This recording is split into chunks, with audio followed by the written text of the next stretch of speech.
आप सभी का टीचर राकेश यूट्यूब चैनल पर स्वागत है।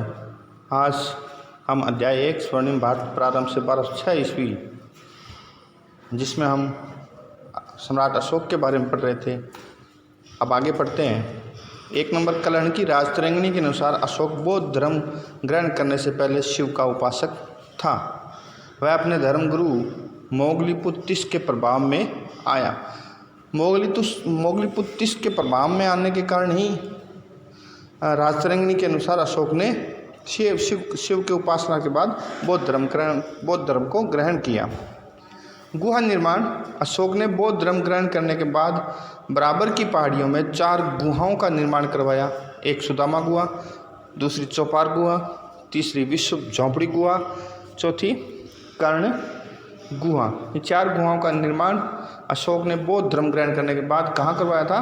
बराबर की पहाड़ियों में, जिनके नाम जो मैं 2 रिपीट कर देता हूँ: सुदामा गुहा, चौपार गुहा, विश्व झोंपड़ी गुहा, कर्ण गुहा। यानी पहले सम्राट अशोक जो था, अपन ने पहले पढ़ लिए थे, उसमें सम्राट अशोक के कलिंग युद्ध के बारे में पढ़ा। तो सम्राट अशोक पहले शिव का उपासक था।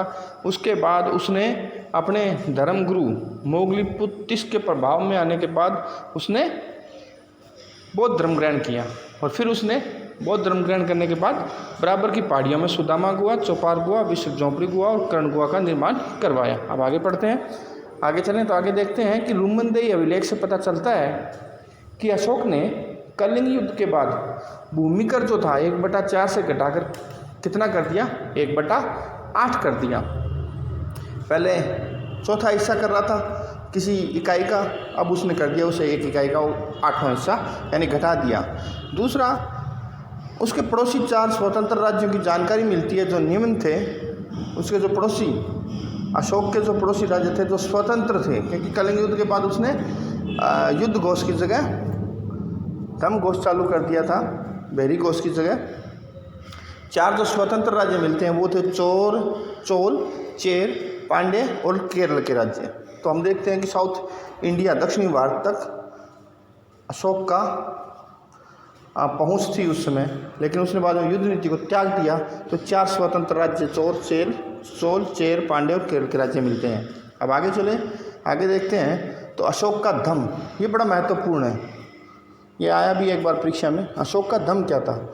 अशोक ने मनुष्य के नैतिक उन्नति हेतु जिन आदर्शों का प्रतिपादन किया उसे हम क्या कहते हैं? धम्म कहते हैं। यानी जीवन जीने के जो तरीके थे, जो नैतिक तरीके हैं, जो आदर्श हैं, उनको ही अशोक का धम्म कहा गया।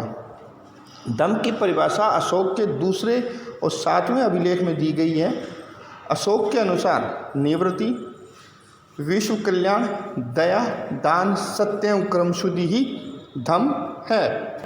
यहाँ हम देखते हैं कि अशोक ने नैतिक जो आदर्श माने जीवन जीने के हैं वो क्या है कि निवृत्ति, विश्व कल्याण, दया, दान, सत्य और कर्म शुद्धि क्या कहलाता है? धम्म। धम्म कोई धर्म से संबंधित नहीं है, जीवन जीने की एक तरीका, एक आदर्श है, उसी को क्या कहा गया? अशोक का धम्म। अब अशोक के धम्म की जो आवश्यक शर्तें थी उसके बारे में हम देखें तो पहली है साधु स्वभाव रहना, दूसरी कल्याणकारी कार्य करना, तीसरा पाप रहित होना, चौथा व्यवहार से मृदु रहना, 5वां दया रखना, 6ठा दान करना। ये शर्तें और भी आगे की स्लाइड में हम देखेंगे कि धम्म की आवश्यक शर्तें क्या थी। तो एक बार फिर से रिपीट कर देता हूँ। 1 नंबर साधु स्वभाव रहना, 7 नंबर देखते हैं सुचिता रखना, 8वां प्राणियों का वध नहीं करना, 9वां माता पिता व बड़ों की आज्ञा का पालन करना, 10वां गुरु के प्रति आदर रखना, 11वां दानशीलता का भाव रखना और 12वां अल्प संग्रह व अल्प व्यय करना, यानी कम संग्रह करना और कम ही खर्च करना। आगे बढ़ें तो आगे की स्लाइड में हम देखते हैं कि अशोक ने जो अपने भाब्रू शिलालेख था उसमें बौद्ध धर्म के त्रिरत्नों की में आस्था प्रकट की थी। त्रिरत्न अपन आगे जाके पढ़ेंगे, जब आगे जब भी क्लास आएगी उसमें त्रिरत्नों में आस्था प्रकट की थी। अब हम देखते हैं आज का गृह कार्य के बारे में। राजतरंगिणी कृति की रचयिता का नाम लिखें। अशोक द्वारा स्थापित धाम क्या है? तीसरा प्रश्न, अशोक द्वारा बनाई गई गुहाओं के नाम लिखो। ये दूसरा और तीसरा ऊपर नीचे हो गया, तो थोड़ा इसको माइंड मत करना, आप देख लेना ऊपर नीचे हो गया। आज के लिए इतना ही बस, धन्यवाद।